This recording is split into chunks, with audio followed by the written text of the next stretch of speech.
Good day and welcome to our very first virtual legal shebeen. I am Zipoze Tumedu, and together with me are members of the executive committee, including Marona Mukwena, who's responsible for our social media portfolio, Remo Stemmer, who's our academic think tank, and Boris Mukwambo, who's our vice chairperson. Today, we have three very lovely special guests on the show. One is going to join us quite later, but now we have a political science student, a writer, a community activist, Pophiri.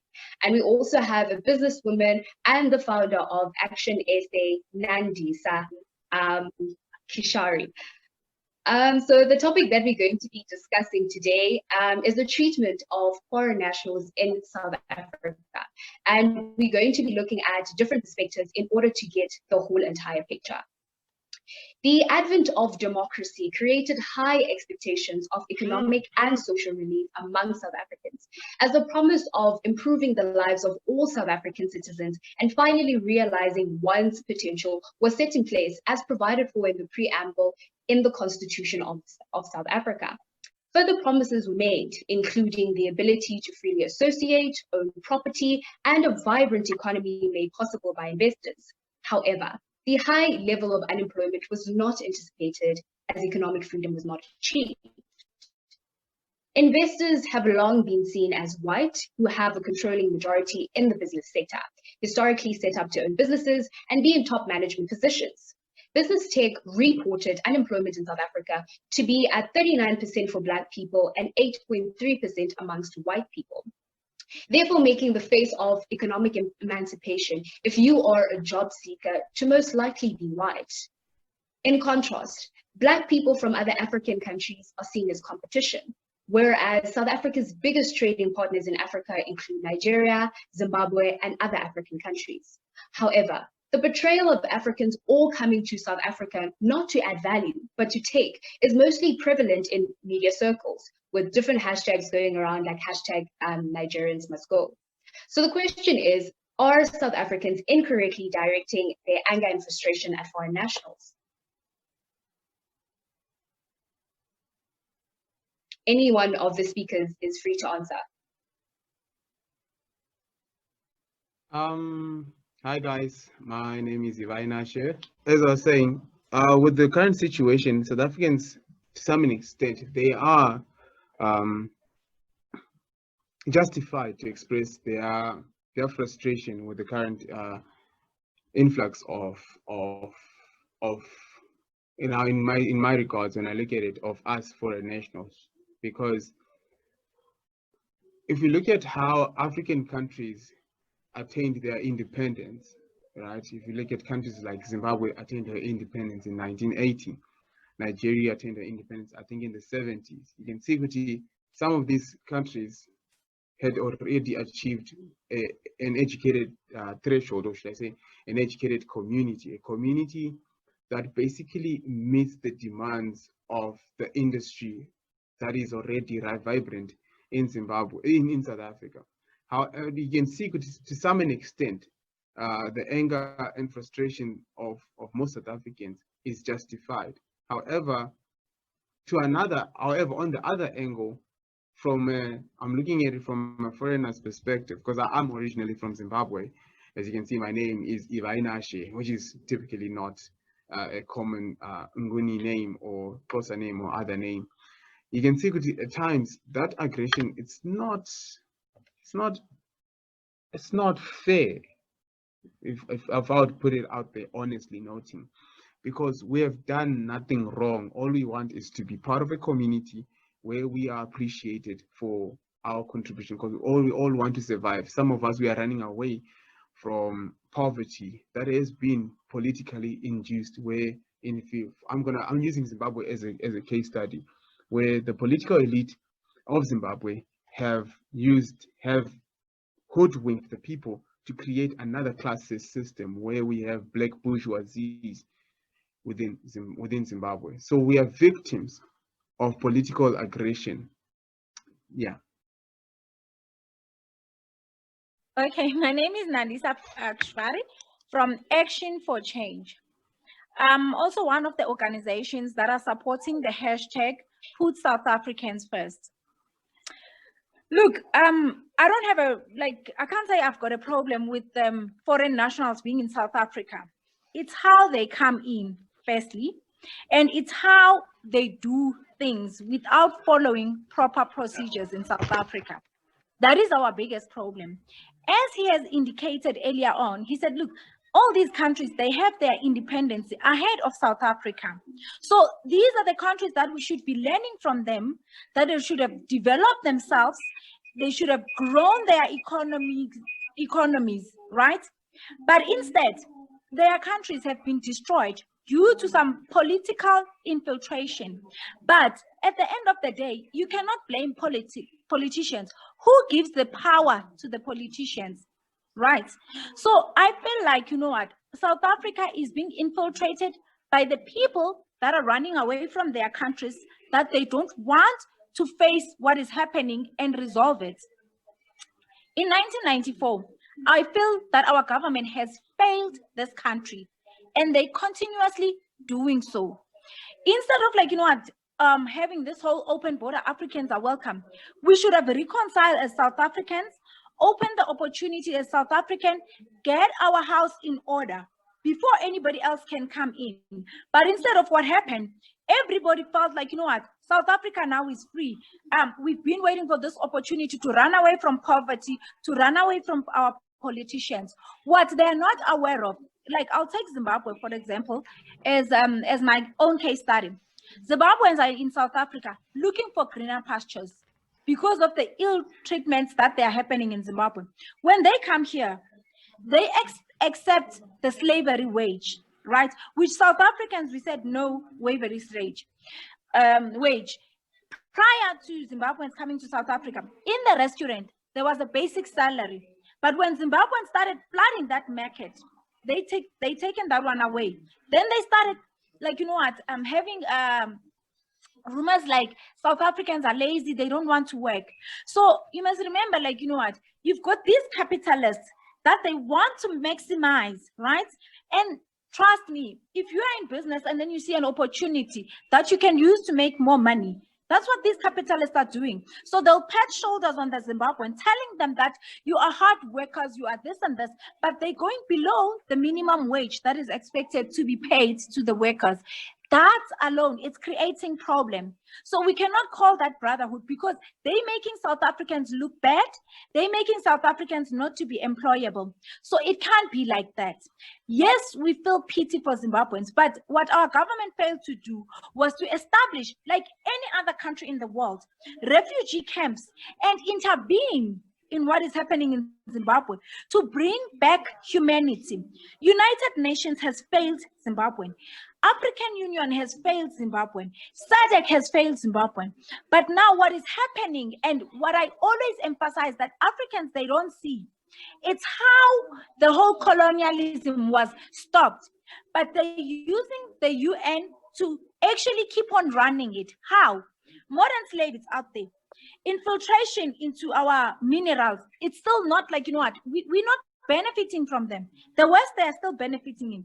They're using the term globalization, but this whole globalization, if you can look at it, it's only forced to the, like, you know, African countries where they can actually exploit and use slavery.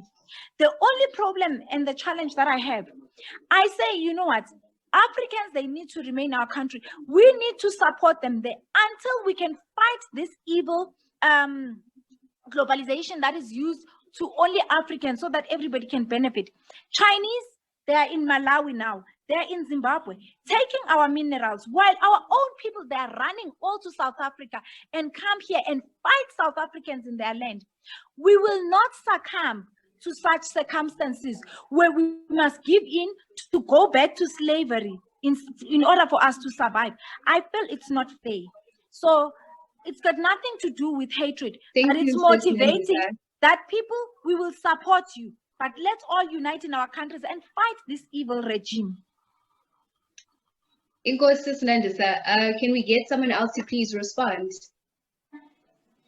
My name is Pophiri, as Zipozetu mentioned, and first of all, I acknowledge everything that everyone said. I noticed the passion in which it was said and the deep concern in which it was said. But what I believe is that first, yes, South Africans are justified for, I'd say, being agitated or being angry at what's going on in their country. However, I feel like the frustration is directed in the wrong place. In a country where you have a unemployment rate of 43.15%, I feel like it makes no sense to problematize a small, minute group of people coming into a country who wish to, I'd say, fight for their survival and their humanity. Because even in the arguments that I heard, what I noticed was what we are doing is problematizing outcomes and not problematizing the issue at hand. And the issue at hand is, one, unemployment; two, the concentration of economic power and wealth amongst white people and not black people; and then three, I'd say due to how apartheid designed, or the architectural design that apartheid brought, the townships have a large concentration of blacks, and it's in the periphery and very far away from your market centrals and where people can get employability. And what that does, it leaves a small amount of employment opportunities, and a lot of people can't really fight for that space. It's like 60 people fighting for 5 jobs, and it's inevitable that there will be conflict. But the problem is not necessarily the people who get those jobs. The problem is the fact that we are living in a broken nation. South Africa's democratic transition did not, I'd say, it did not restore the dignity of its people, of its South Africans, nor did they, I'd say, rightfully restore their economic dignity back to their people. And now we're at a point where I'd say the traits of coloniality are showing. The hate we have for ourselves and the hate we have for other Black people is manifesting, because instead of looking at the issue and saying, okay, the problem is unemployment, the problem is the democratic transition that we negotiated, and looking at those problems, instead we are problematizing the outcomes, which are, I'd say, I won't even say foreigners, because this thing of saying foreigners and they, these, what we're doing is we're taking away their humanity and looking at them as others and forgetting that foreigners are people. So I just want to clear that out first. But what I still believe is that people are justified. However, they're not justified to the extent whereby I believe that what they are problematizing is right. I think the problem is not the people who have these jobs or are accepting these wages, all of that. I think the problem is the overall structure. And when engaging in these discussions, we end up looking at the people who got these jobs and we don't look at the people who gave them the jobs. So I think, yeah, people are justified, but we are problematizing outcomes and we're not problematizing the issue, the real core issue at hand. I think that's what I have for now. Ivi?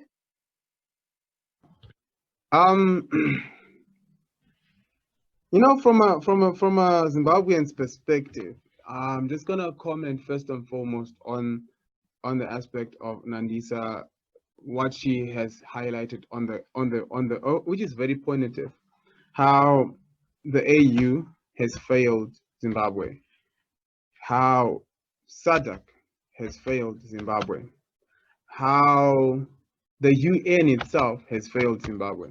The Zimbabwean crisis, when I look at it from a historical perspective, transitioning to the current contemporary situation, is the same situation that happened during the 1994 Rwandan genocide, whereby it was up to Rwandans to solve their own problems, and we didn't, and Rwanda had to lift itself from the doldrums of nothingness to become something. Now, the concern for me when I comment on that part is based on the fact that we are led, the revolutionary parties that have realized that claim that they've brought independence in their respective communities, ANC in South Africa, SWAPO in Namibia, Frelimo in Mozambique, in Zambia they removed itself, Chama cha Mapinduzi in Tanzania. All of them, they are all quiet because they know they have their own errors. Now, when I look at how South Africans would look at me as competition or as a threat, in many cases, when I look at it from my own experience, is I am not competition. If you look at most internationals, when they come to South Africa, it's either you're trying to fit in or you're trying to contribute to the economy of South Africa through using your own talents to assist the community. What I mean by talents is, I'm gonna cite, for example, I have a book out, right? I'm trying to assist the South African community through literature, because that's the concept that I understand. Now, it comes a problem now whereby my fellow African, or should I say my fellow South African, looks at me as threat when I want to try to live an honest life. Therefore, at times, the frustration that is exerted by South Africans from a Zimbabwean perspective, you're like, so what do you want me to do, my brother, my sister? Do you want me to go into the streets and be a drug mule? Do you want me to sell drugs or do other counterfeit criminal activities? Can we at least come up with a direct aggression, Kuti? You know what? We are against a particular target of foreign nationals who are harming the community, not foreign nationals who are trying to assist the community through using what they have. Yeah, that's my take on it.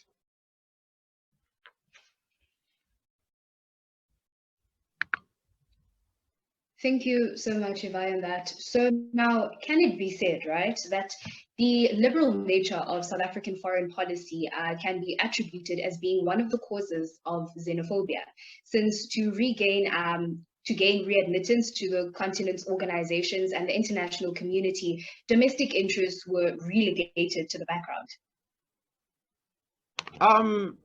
You know, when I look at the liberal nature of the South African foreign policy, well, it cannot be attributed to one of the causes of xenophobia. But I would say, I'm looking at Zimbabwe as a case, because that, pardon me, I'm gonna use Zimbabwe because that is the territory that I understand holistically. I've witnessed Zimbabwe. I've experienced Zimbabwe when it was still all right, and I've witnessed Zimbabwe going down on its knees and to this day and age. So I would say, when I look at South Africa's liberal nature, the liberal nature, in my view, is good. However, at the same time, it was shooting itself on the foot. By that, I mean that South Africa's liberal system or liberal governance or liberal economy was betrayed by its own counterparts, whom they want to call brothers in arms, all of that. If you look at it, is it defense minister? Okay, I'm just gonna cite Miss Lindiwe Zulu earlier, a couple of months ago, when she highlighted that ANC must stop pussyfooting the conversation and hold ZANU-PF to account, that you guys are fucking up Zimbabwe. And with the problems now, the way that you are fucking up Zimbabwe, you are creating a burden into South Africa, whereby everyone is now seeing, okay, what must I do? Because literally in Zimbabwe, my family is in Zimbabwe right now, right? Literally, when I always talk to my mom, she always tells me, my son, there is literally nothing happening right now. Doctors are on strike, teachers are on strike. Doctors are being arm twisted to become military personnel, saying that if they protest, they are not allowed to protest. They are going to be conducted as a military personnel. You can see on paper that these persons are now being taken, having their, their liberties being taken away. Now, countries like South Africa, now the problem is, it's within the SADC, right, region, we have what we call like a non-intervention policy. It was established during when we had the accelerated land reform program of 1999, 2000, 2001, 2003, whereby all of African countries, SADC countries, sat down and said no one must intervene.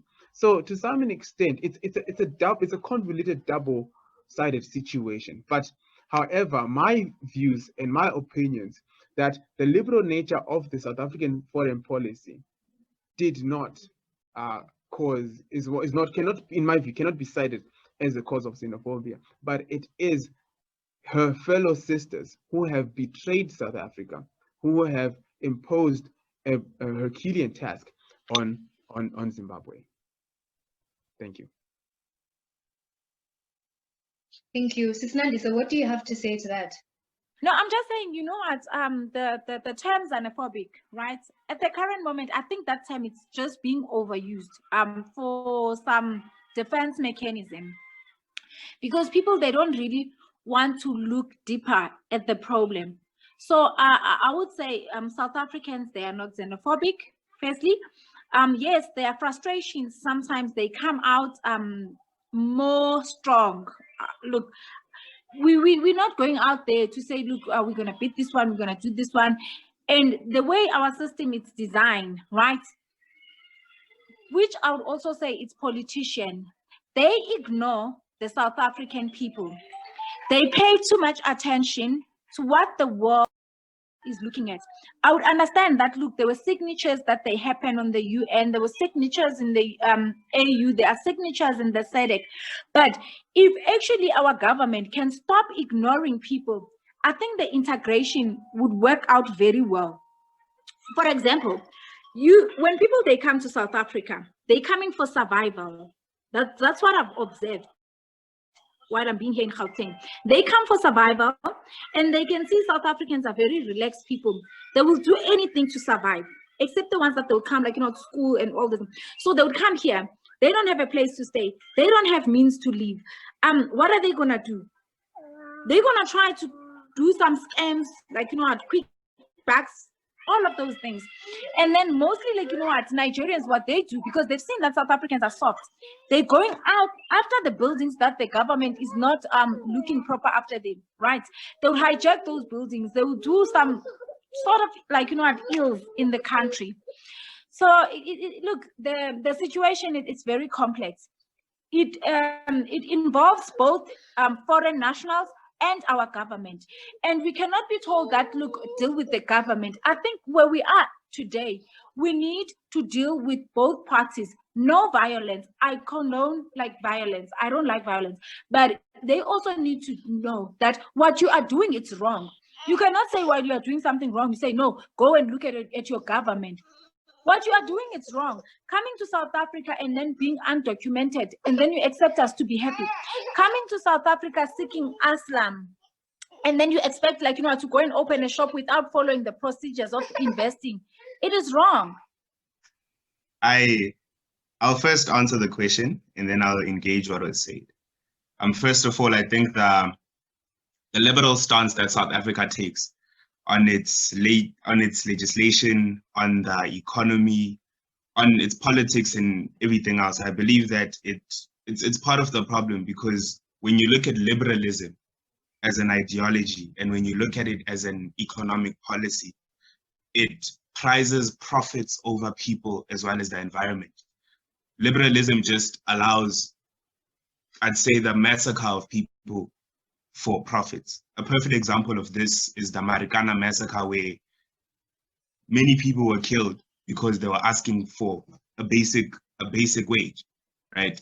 So it just shows that our economy and the way it's set up, our legislation and the way it's set up, is not meant to protect human rights, their dignity, nor is it meant to protect our environment. Because even if you look at our environmental degradation, what's happening is a lot of companies are, like, especially mining companies, they get into mining cities, and then they start, there's what you call deep mining, and then there's different things that they do that are hazardous to the communities that they're in, and people end up dying because of those conditions caused by that, I'd say, liberal stance to get profits and not really care about people.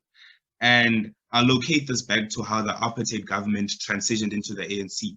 The apartheid government used liberalism, and what the ANC sought to do, instead of deconstruct and restart and make their own, I'd say, economy, as well as innovate new legislation, what they did is they tried to reform what the apartheid government did. And we all know that the apartheid government and its systems was meant to not care or value Black life. What you have now is the liberal system not valuing human life, and then not valuing Black life, and then not valuing foreigners' lives. So that's why I think it's problematic. And then to get to what Mam Nandisa say, I must say I disagreed with quite a few things that she said. Not to say she was entirely wrong, but it's back to the whole thing of problematizing, I'd say, outcomes.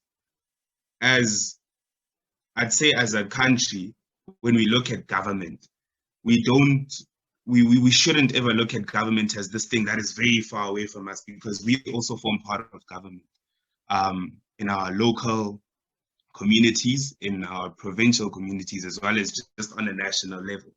First of all, as South Africans, we elect these officials, right? And then number two, we're the ones who keep them in their positions.